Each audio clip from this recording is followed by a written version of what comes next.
சின்ன திரையில ஆங்கரா இருந்து, அதுக்கப்புறம் இப்போ சீரியல் நடிகையாக இருக்கும் ஒரு ஆக்ட்ரஸ் தான் நக்ஷத்ரா அவர்கள். இப்போ தற்போது அழகே அழகு சீரியல்ல நடிச்சுக்கிட்டு இருக்காங்க.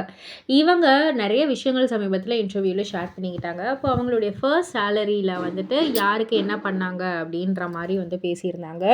ஸோ அதில வந்து அவங்க என்ன சொல்லியிருக்காங்கன்னா, அ ஆக்சுவலா நக்ஷத்ரா வந்து பொறந்தோனே அவங்க அம்மாவுக்கு வந்து ரொம்ப உடம்பு முடியாம போயிருக்கு. ஸோ அவங்க வந்து பெட்ல தான் இருந்தாங்க.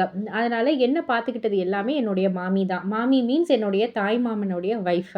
அவங்களுக்குமே அந்த சமயத்தில 1 1/2 வயசுல குழந்தை இருந்தது. பட் இருந்தாலும் என்ன வந்து தூக்கி தூக்கி வச்சுக்கிட்டு என்ன ரொம்பவே நல்லா வந்து பார்த்துக்கிட்டாங்க.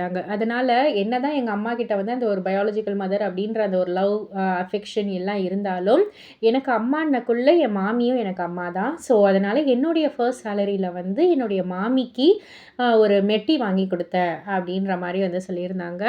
அ எங்க அம்மாவுக்கும் எதாவது வாங்கியிருக்கலாம். பட் ஆனா அந்த நேரத்தில நான் அவ்வளோலாம் வந்து சம்பாரிக்கல அப்படின்ற மாரியும் அவங்க வந்து சொல்லிட்டாங்க. ஸோ இத பத்தி நீங்க என்ன நினைக்கிறீங்க? உங்களுடைய கருத்து என்ன? அப்படின்றத கீழ உள்ள கமெண்ட் பாக்ஸ்ல குறிப்பிட்டு சொல்லுங்க. மறக்காம சேனல சப்ஸ்கிரைப் பண்ணி பக்கத்துல உள்ள பெல் ஐகான கிளிக் பண்ணிடுங்க.